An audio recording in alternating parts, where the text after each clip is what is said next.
Vamos lá. Eu fico bem preocupado se você clicou nesse vídeo pra checar se eu tô fazendo clickbait ou não, porque, cara, fato é que Sword Art Online é uma das coisas mais ofensivas já feitas pelo ser humano. E fica tranquilo que eu tô aqui pra explicar nos pormenores do assunto. Mas eu preciso sim repetir o título desse vídeo pra ficar bem claro. Sword Art Online é o pior anime da história. Pra gente conseguir definir como alguma coisa pode ser a pior dentro do seu próprio gênero, é importante a gente levar em consideração o impacto que essa coisa gerou. É claro que você pode ir aí nos comentários e escrever pra mim uma dúzia de animes desconhecidos que estão no Crunchyroll e são piores que Sword Art Online, mas pensa que se a obra é desconhecida, o dano que ela poderia ter causado já foi contido. Talvez por falta de divulgação do anime, talvez por falta de lobby da produtora, enfim. Agora, quando nós pegamos algo que veio com uma promessa muito forte e que fez um sucesso estrondoso, a mensagem que essa obra tá passando pro mundo importa. Porque, cara, as pessoas simplesmente estão ouvindo o que ela tem a dizer. Então talvez você seja um clubista de Sword Art Online, e eu quero deixar claro que fazer sucesso não é o que importa aqui. Afinal, essa desgraça fez muito sucesso, mesmo tendo a história mais medíocre e covarde que eu já vi no mundo dos animes. Então sim, nesse vídeo meu intuito é destilar ódio sobre essa aberração. E eu vou fazer isso com spoilers, basicamente, da primeira temporada. Então se você não tiver assistido Sword Art Online, eu vou te explicar o suficiente para você conseguir entender o meu vídeo. Não assista por nenhum motivo, porque o seu tempo vale mais do que isso. Mas fica comigo aqui até o final desse vídeo, pode ser? A história de Sword Art Online se passa em um isekai, gênero bem comum no mundo dos animes. Basicamente, são histórias em que o mundo em si é igual ao nosso, mas existe algum jogo de realidade aumentada que é febre entre os jovens. E é no mundo desse jogo que a história se passa. O problema de histórias que se passam majoritariamente em mundos de isekai é que por tudo estar acontecendo num mundo de faz de conta, em um mundo que não é o mundo real, meio que tá tudo liberado. E isso dá aos roteiristas um aval para que eles tomem decisões extremamente machistas sem ter que se preocupar. Afinal de contas, descansa, militante, a história se passa num mundo de faz de conta, como se uma história feita por outra pessoa, independente de ser com atores, independente de ser um desenho, já não fosse, por sua vez, um mundo de faz de conta. Agora eu explodi a sua cabeça sem prometer, hein? Apesar de que isso é bem óbvio, então talvez nem tenha. Mas tem esse senso de liberdade de poder fazer as coisas à torto e à direito de forma escrota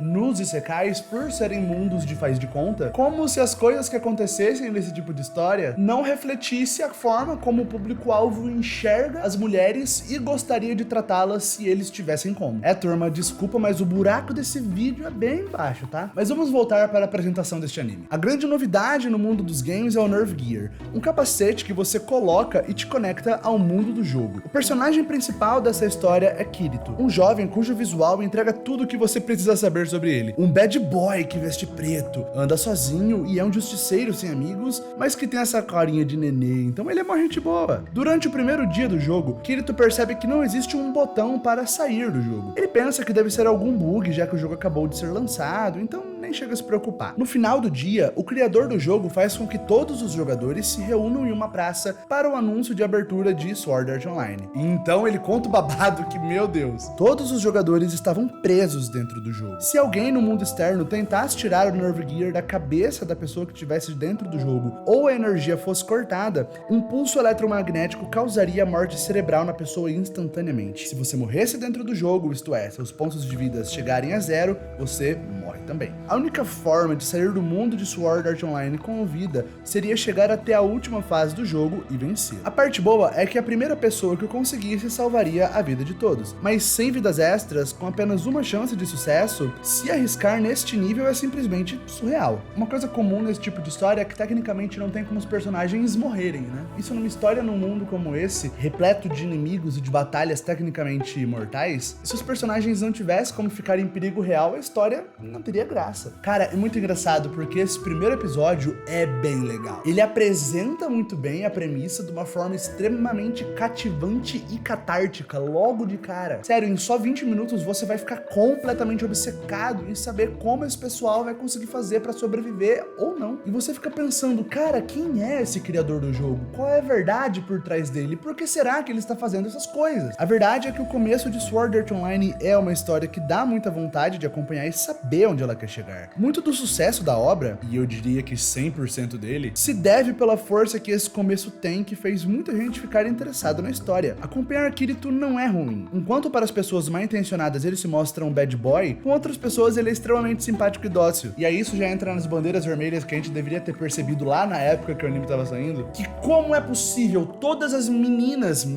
né, 12, 13, 14 anos, que cruzam o Kirito sentem uma vontade inacreditável de enfiar a língua na boca dele até chegar no céu. Então os primeiros episódios da série basicamente mostram o Kirito conhecendo aquele mundo, vivendo suas primeiras aventuras, ganhando experiência, fazendo amizades, para que ele possa ficar forte bastante e algum dia chegar no final do jogo. Mas tudo muda quando a bonita aparece. A Asuna é uma das maiores frustrações que eu tenho com esse anime. Isso porque quando ela chega na história, ela é muito mais poderosa que o próprio Kirito, que baseado no que a obra vinha mostrando, já era um jogador muito habilidoso e poderoso. É bem legal ver o interesse romântico do personagem masculino ser uma mulher que é simplesmente muito mais forte que ele. E se não bastasse isso tudo, a Asuna era a segunda em comando na guilda dos Cavaleiros do Juramento de Sangue. O nome da guilda definitivamente não importa, mas basicamente essa era a guilda mais forte dentro do jogo. Era o grupo de jogadores mais habilidosos juntos, fazendo ali a linha de frente pra conseguir chegar no final do jogo e salvar a vida de todo mundo. Sabe, olha pra essa moça, pelo amor de Deus. Era uma dinâmica muito legal, até o momento que tudo é arremessado pela janela e vai pro caralho. Kirito está quase morrendo, apanhando feio de um cara, quando Asuna chega para salvá-lo. O trauma de ver o namorado quase morrer faz com que ela decida resignar o seu cargo de segundo em comando na guilda e se mude para uma casa no campo com Kirito. Eles desistiram de zerar o jogo para viverem uma vida comum dentro do jogo, numa casa na beira do lago, no campo.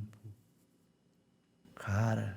Eu até entendo e eu acho bem interessante que o anime quer mostrar que muitas pessoas que não se sentiam aptas o bastante a, sabe, chegar nos níveis mais altos e conseguir enfrentar o chefão final e sobreviver até o final do jogo, tenham decidido justamente, simplesmente tentar criar algum senso de rotina, criar algum senso de normalidade ali dentro do jogo e seguir a sua vida, entre aspas, normal, até que alguns jogadores habilidosos, como os da guilda da Asuna, chegassem no final. Eu até entendo isso, mas nesse meu tempo tem umas coisas bem malucas. Tipo a Asuna e o Kirito basicamente adotarem uma criança pra eles brincarem de casinha, sendo que ele tem 14 e ela tem 15. E aí essa criança, na verdade, era uma NPC. Um personagem que era uma inteligência artificial de dentro do próprio jogo. Ela não era uma pessoa de verdade. Mas bom, eles ficam lá brincando de casinha, mas pelo menos até aqui tudo que acontece tem consentimento. E sim, tem coisas que não vão ter consentimento mais pra frente nesse vídeo. E é chegado o momento do grande plot twist de Sword Art Online. Que o líder da guilda em que eles faziam parte era Kayaba Akihiko, o criador do jogo, que estava os acompanhando de perto. Kirito, por acidente, percebeu um padrão diferente da forma que ele jogava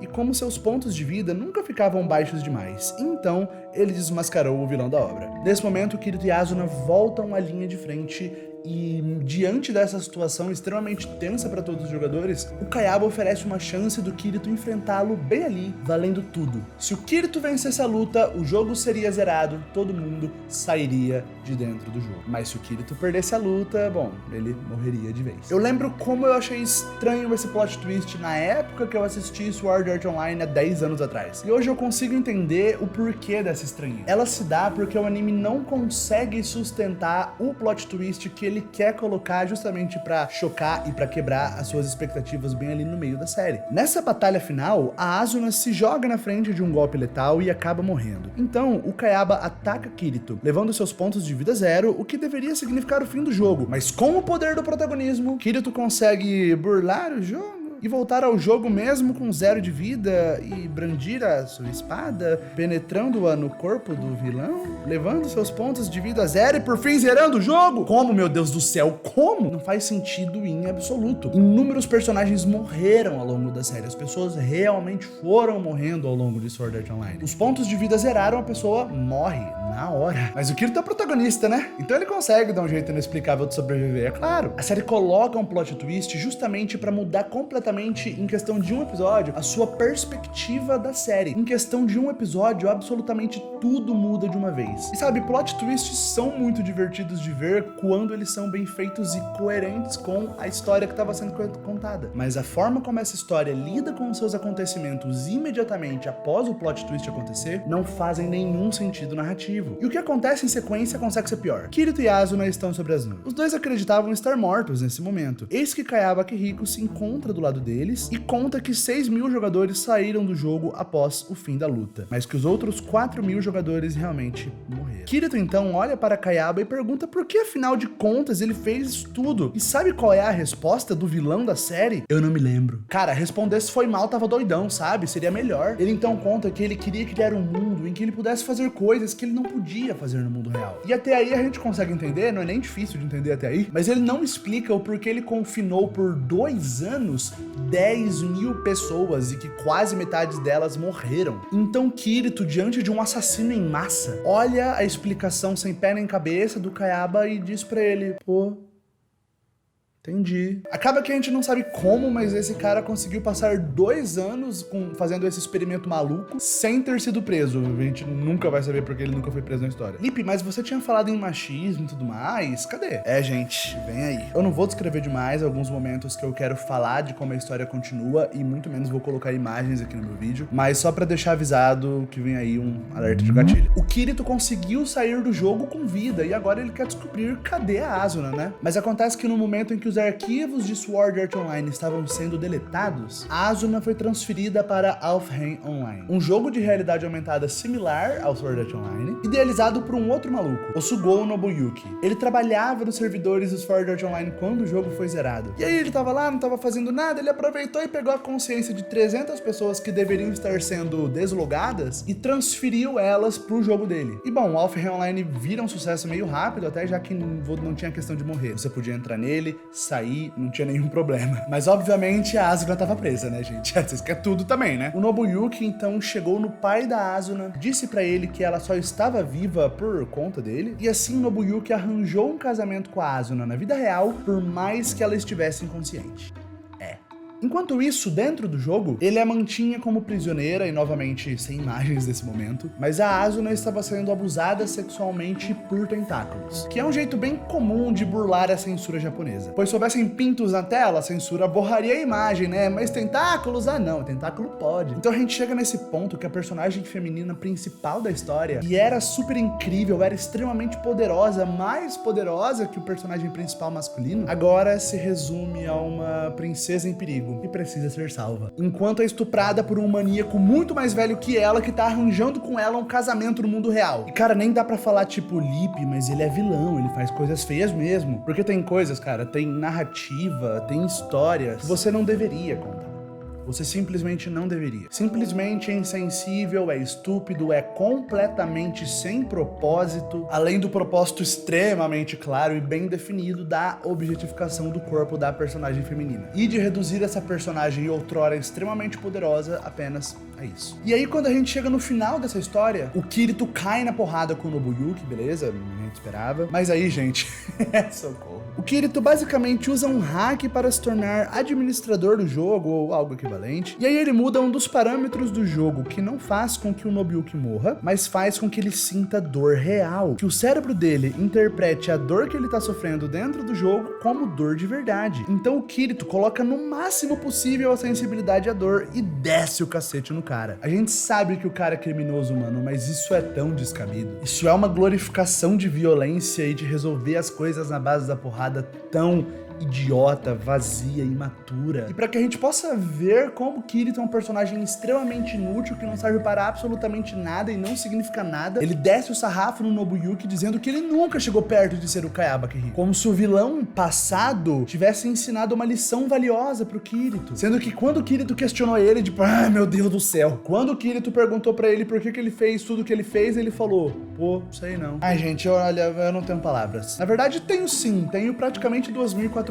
Mas aí depois disso, Nobuyuki vai atrás do Kirito no mundo real, tenta assassinar o moleque de verdade, e aí, bom, ele vai preso. Então o Kirito e a Asuna finalmente se encontram no mundo real. É, gente, é assustador. Eu tenho muita dificuldade de pensar numa obra tão mal feita como essa. E que fez sucesso e que conquistou público. Eu tenho certeza que todo mundo assistiu essa porcaria sem prestar atenção em absolutamente nada que estava passando na tela. Não tem condição. E por essa falta de noção completamente descabida da realidade, e por um roteiro de péssima qualidade, que eu não tenho nenhum medo em dizer que Sword Art Online é o pior anime da história. Pessoal, eu espero que vocês tenham gostado desse vídeo. Esse é um vídeo que eu queria fazer já fazia muito tempo, mas eu pensava, nossa, ele é um vídeo de ódio gratuito ou alguma coisa. Mas eu acho que fazia sentido, né? Honestamente, depois de tudo isso que eu disse, eu me sinto completamente dentro da minha razão de fazer esse tipo de vídeo. Eu sei que Sword Art Online tem continuação depois dos primeiros 25 episódios, porém, caramba, por que eu faria isso com a minha vida? Eu não me odeio nesse ponto, sabe? Então, se você nunca viu Sword Art Online, continua assim, sua vida é muito melhor sem ter assistido essa atrocidade. Comenta aqui embaixo o que você acha disso, bora conversar, deixa o seu like e se inscreve no vídeo pra ajudar no crescimento do Lip Sem Foco também, beleza? E se você percebeu que esse vídeo não teve vinheta até agora, eu vou colocar a vinheta aqui no final só pra te sacanear. Eu sou o Luiz Felipe e esse é o Lip Sem Foco. Valeu!